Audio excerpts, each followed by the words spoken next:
Hi friends, CSK மேனேஜ்மெண்ட்டில் எந்த ஒரு சேஞ்சுமே இல்லை. முக்கியமாக பார்த்தீங்க அப்படின்னா ஹெட் கோச் ஃப்ளமிங் அவர் வந்து எந்த சேஞ்சுமே பண்ணல. ராகுல் டிராவிட் வருவார் அப்படிங்கிற மாதிரி டாக்லாம் போச்சு. அதெல்லாம் வந்து இல்லை அப்படிங்கிற மாதிரி சொல்லிட்டாங்க. ஸோ ஸ்டீஃபன் ஃப்ளமிங் தான் கண்டினியூ பண்ண போகிறாரு. அதேமாதிரி பார்த்தீங்க அப்படின்னா சிஎஸ்கே தரப்புலேருந்துமே ஸ்ட்ராங்காக சொல்லியிருக்காங்க. ஹார்திக் பாண்டியாக்காக விண்டோ ஓப்பன் வந்து எதுவுமே பண்ணலை. ட்ரேடை பற்றி இன்னுமே என்கொயரி வந்து நாங்கள் எதுவுமே ஸ்டார்ட் பண்ணல. பட் ஆனால் இந்த ஐடியா வந்து அங்கே இருக்குது அப்படிங்கிற மாதிரி சொல்கிறாங்க. சில சோர்ஸ்லாம் சொல்கிறாங்க. பட் வந்து சிஎஸ்கே இன்னும் ஓப்பனாக வந்து அதை வந்து கம் அவுட் பண்ணல அப்படிங்கிற மாதிரி சொல்கிறாங்க. ரீசெண்டாக பார்த்தீங்க அப்படின்னா இந்த டாபிக் ஹெவியாக போயிட்டுருங்க. ராகுல் சஹர் அதுக்கப்புறம் அசுதோஷ் சர்மா இவங்க 2 பேரும் ட்ரேட் வந்து நடக்க போகுது, கம்ப்ளீட்டாக நடக்கும் அப்படிங்கிற எக்ஸ்பெக்டேஷன் இருக்குது அப்படிங்கிற மாதிரி சொல்கிறாங்க. அது எந்த விதத்தில் சாத்தியம் அப்படிங்கிறது எனக்கு தெரியல. ராகுல் சஹர் வந்து இம்ப்ளிமெண்ட் பண்ணவே இல்லை இந்த தடவை. ஸோ ட்ரை பண்ணி பார்த்தாங்களான்னு கேட்டிங்க அப்படின்னா இல்லை. ஏன் பார்த்தீங்க அப்படின்னா அகில் ஹுசைன் அண்ட் நூர் அகமது இவங்க 2 பேருமே தான் இம்ப்ளிமெண்ட் பண்ணிகிட்டு இருந்தாங்க. அதனால வந்து ராகுல் சஹர் வந்து ட்ரை பண்ணாங்களான்னு தெரியல. பட் ட்ரை பண்ணி பார்க்கறதுக்காக 1 more year வந்து வச்சிருக்க வாய்ப்பு இருக்குது. பட் இந்த ட்ரேட் வந்து எப்படி சூட் ஆகும் அப்படிங்கிறது தெரில. அசுதோஷ் சர்மா வந்து அவ்வளோ சீக்கிரம் வந்து டெல்லி வந்து விட்டு கொடுத்துருவாங்களா அப்படிங்கிறதுமே கேள்விக்குறியாக தான் இருக்குது. ஸோ இன்னொரு பக்கம் பார்த்தீங்க அப்படின்னா ஹார்திக் பாண்டியா ஆல்ரவுண்டர் அப்படிங்கிற மாதிரி சொன்னோம். ஆனால் இவரை பற்றின டாக் வந்து பயங்கரமாக போயிட்டுருக்கு. யாருன்னு இல்லைங்க, ஷபாஷ் அகமதை பற்றி தான் பேசியிருக்காங்க. அவருமே ஒரு ஆல்ரவுண்டர் தான். ஸோ பவுலிங்கும் பண்ணுவார், ஸ்பின்னும் பண்ணுவார், அதே மாதிரி பேட்டிங்குமே பண்ணுவார். ஸோ அவரை வந்து சிஎஸ்கே வந்து ட்ரேட் பண்ணுறதுக்கு பிளான் பண்ணுறாங்களா அப்படிங்கிற மாதிரி டாபிக் போயிட்டுருக்குது.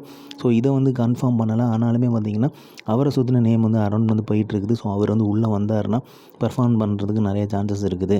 ஸோ ஆல்ரவுண்டர் எக்ஸ்பெக்டேஷன் சிவம் துபே ரீப்ளேஸ்மெண்ட் பண்ணுறதுக்கு இவர் எடுப்பாரா அப்படிங்கிற மாதிரிலாம் கேள்விகள் போயிட்டுருக்குது. நமக்கு ஜெமி ஓவர்டன் மாதிரியே ஒரு இந்தியன் பிளேயர் வந்து செம்மையாக கிடைக்கணும் அப்படின்னா ஹார்திக் பாண்டியா வந்து ஒருத்தராக தான் இருக்கும். ஷபாஷ் அகமதையும் ட்ரை பண்ணுறதுல வந்து தப்பு இல்லைன்னு தான் சொல்லுவேன். ஸோ நல்லாவே அவர் வந்து விளையாடுற பொசிஷனாக கொடுத்தா அப்படின்னா கண்டிப்பாக விளையாட வாய்ப்பு இருக்குது. ஸோ கண்டிப்பாக யாரை ரீப்ளேஸ் பண்ணுவாங்க அப்படிங்க பார்க்கும்போது சிவம் துபே தான் இருக்கும் அப்படிங்கிற மாதிரி சொல்லப்படுது. ஸோ அதேமாதிரி பார்த்தீங்க அப்படின்னா ஹார்திக் பாண்டியா கேகேஆர் டீமுக்குமே போகிறதுக்கு வாய்ப்பு இருக்குது அப்படிங்கிற மாதிரி நிறைய பேசுகிறாங்க. ஸோ ஹார்திக் பாண்டியாவோட கேட் வந்து ஓப்பன் ஒய்டாக இருக்குது அப்படிங்கிறது தான் யதார்த்தமான உண்மை. ஸோ அவர் வந்து எந்த டீமுக்கு போகிறாரு, எடுக்க போகிறாங்க அப்படிங்கிறது தான் பயங்கர ஹார்ட் ஆஃப் த டாப்பிக்காக இருக்குது.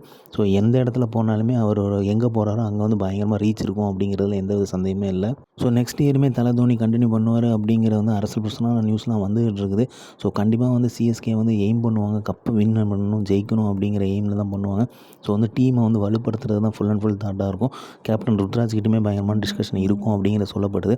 ஸோ இந்த எம்எல்சி மேட்ச் முடிஞ்சதுக்கப்புறம் ஒரு ரிவ்யூ மீட்டிங் வந்து மேனேஜ்மெண்ட் வைக்கும்போது கம்ப்ளீட் டிஸ்கஷன் இருக்கும் அப்படிங்கிற எக்ஸ்பெக்டேஷன் இருக்குது.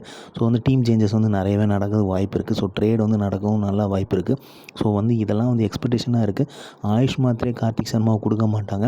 பிரசாந்த் வீர் ட்ரேட் நடக்க வாய்ப்பு இருக்கும் அப்படிங்கிற மாதிரி சொல்ல போகிறாங்க. ஏன்னா பிரசாந்த் வீருக்கு பதிலாக அசுதோஷ் சர்மா வரலாம் அப்படிங்கிற மாதிரி டாக் போயிட்டுருக்குது. ஸோ மேனேஜ்மெண்ட் என்ன முடிவு எடுக்கிறாங்க தெரியல. பட் ஆனால் 2027 கண்டிப்பாக வந்து நம்ம கப் அடிக்கணும், பிளே ஆஃப்குள்ளே போய் 3 வருஷம் ஆச்சுங்கிறது தான் யதார்த்தமான உண்மை. இந்த மாதிரி கிரிக்கெட் அப்படி தெரிஞ்சுக்க லைக் பண்ணுங்கள், ஷேர் பண்ணுங்கள், மட்டை பந்து சப்ஸ்கிரைப் பண்ணுங்கள். தேங்க்யூ.